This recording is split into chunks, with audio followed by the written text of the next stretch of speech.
गज Exter Avenue के case में एक नया मोड़ आ गया है। वो मोड़ क्या है कि एक्चुअल में मेरे पास काफ़ी कॉल्स आ रहे हैं जो कि लोग ये पूछ रहे हैं कि अब मुझे क्या करना चाहिए, मेरे को विड्रॉ करना चाहिए या फिर रीड्रॉ में जाना चाहिए। तो ये कन्फ्यूजन क्रिएट हो गया है क्योंकि काफ़ी अफवाहें उड़ रही हैं कि ये केस आगे जाके अटक सकता है और लंबा खिंच सकता है।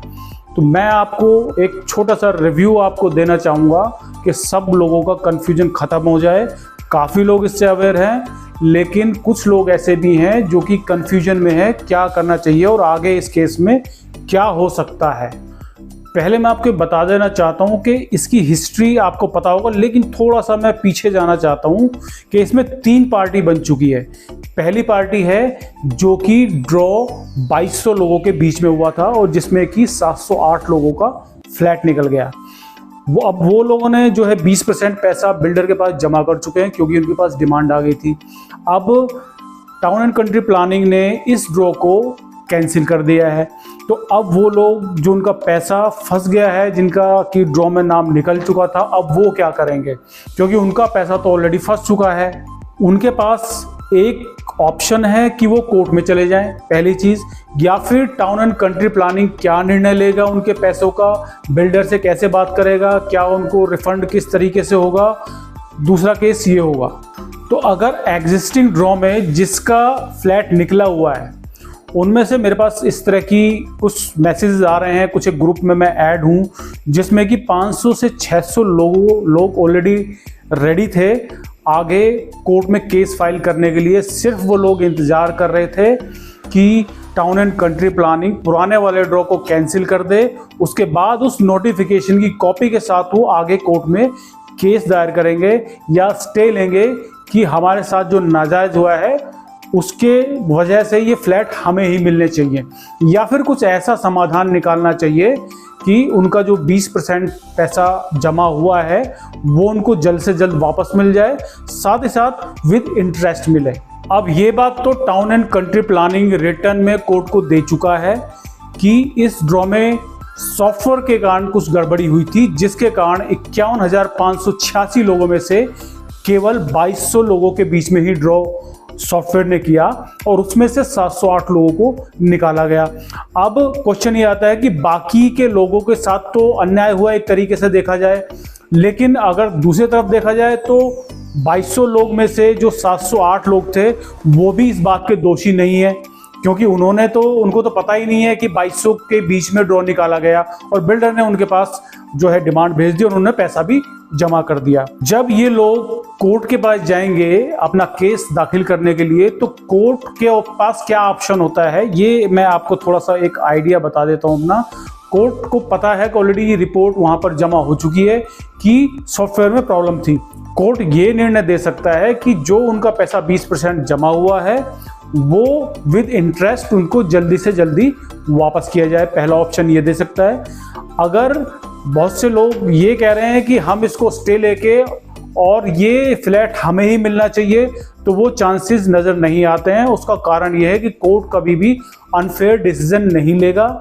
क्योंकि बाकी के जो लोग 51,586 में से बाकी के लोग बच जाते हैं, यानी कि 2200 को अगर निकाल दिया जाए तो बाकी के लोगों के साथ तो अनफेयर हुआ है, उनका पैसा भी 6 महीने से अटका हुआ है। अब बात आती है दूसरी पार्टी की, तो दूसरी पार्टी बनती है विड्रॉल वाली, यानी कि जिसको कि अब रीड्रॉ में जाना ही नहीं है और अपना पैसा वापस चाहिए। और जो लोग ये सोच रहे हैं कि यार ये अब जो केस है ना लंबा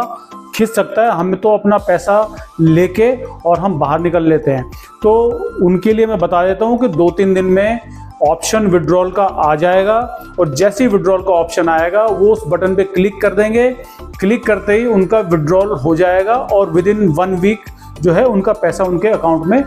आ जाएगा। अब तीसरी पार्टी जो बनती है वो है जो कि ड्रॉ में जाना चाहते हैं, यानी कि रीड्रॉ में जाना चाहते हैं। अब ये वो लोग हैं जो कि एक कैलकुलेटेड रिस्क ले रहे हैं, और अगर ये केस यानी कि जो एग्जिस्टिंग ड्रॉ है, जिनका जो ऑलरेडी अलॉटी है, उनका जो फ्लैट निकला है, अगर वो केस कर देते हैं तो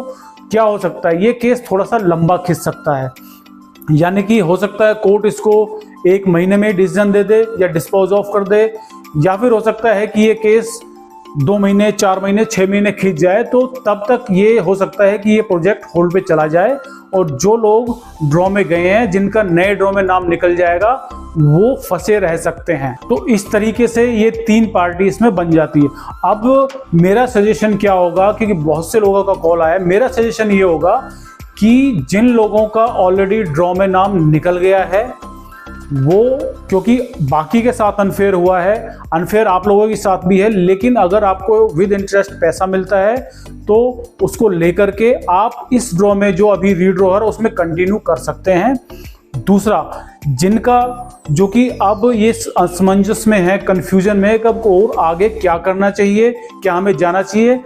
देखिए जो आगे नहीं जाना चाहते हैं वो अपना विड्रॉ कर ले, लेकिन जो कैलकुलेटेड रिस्क ले रहे हैं, जिनको कि 1 महीने से 1 साल तक का जो वेट कर सकता है, वो इस रीड्रॉ में जा सकता है। एक बात और बता देता हूं कि आप ये बात निश्चिंत रहें कि आपका पैसा सेफ है, क्योंकि वो टाउन एंड कंट्री प्लानिंग के पास है। थोड़ा सा डिले जरूर हो सकता है, लेकिन आपका पैसा वापस जरूर आ जाएगा। अब बहुत इंपॉर्टेंट बात आपको बताने जा रहा हूं कि जो मैंने ये एफर्ट किए थे, कि जल्दी से जल्दी इसका जो ड्रॉ का निर्णय आ जाए, और जो ये इतना 6 महीने से डिले चल रहा है, इसका निर्णय टाउन एंड कंट्री प्लानिंग जल्दी से ले ले। उसमें बहुत से लोग मेरे को थ्रेट कर रहे हैं कि मैंने ये ड्रॉ कैंसिल करा दिया है, जो पुराना वाला है। आप ये तो मानेंगे कि जो एग्जिस्टिंग ड्रॉ है बाकी लोगों के साथ अनफेयर हुआ है। मेरा सिर्फ यही कहना था कि जो भी निर्णय लेना है वो जल्दी से जल्दी लिया जाए और सब लोगों के साथ फेयरली जो है डिसीजन होना चाहिए। कुछ हमारे ब्रोकर भाई भी हैं जो ये कह रहे हैं कि मैंने बहुत मोटा पैसा ले लिया है और ये बहुत अच्छा ब्रोकर है, इसलिए इसने कैंसिल करवा दिया है। तो गाइज, मैंने कोई कैंसिल नहीं कराया है, सिर्फ मैंने उन लोगों की बात सिस्टम तक एक सही तरीके से सही चैनल तक पहुंचाई थी ताकि सही निर्णय लिया जा सके और जल्दी निर्णय लिया जा सके। मैंने ये ड्रॉ कैंसिल नहीं कराया है, लेकिन जो फेयरली होना चाहिए मैंने उस चीज़ को सपोर्ट करा है, और साथ ही साथ जो मेरे वॉलंटियर्स थे उन्होंने भी मेरे को सपोर्ट किया है। मैं आपको ये विश्वास दिलाना चाहता हूं कि मैंने अफोर्डेबल्स के रिगार्डिंग किसी से आज तक 1 रुपया नहीं लिया है, क्योंकि मेरा मानना सिर्फ यही है कि सबके भले में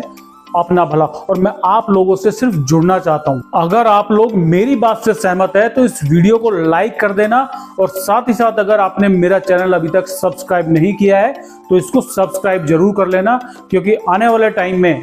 मैं आपको बहुत ही महत्वपूर्ण जानकारियां देता रहूंगा। धन्यवाद।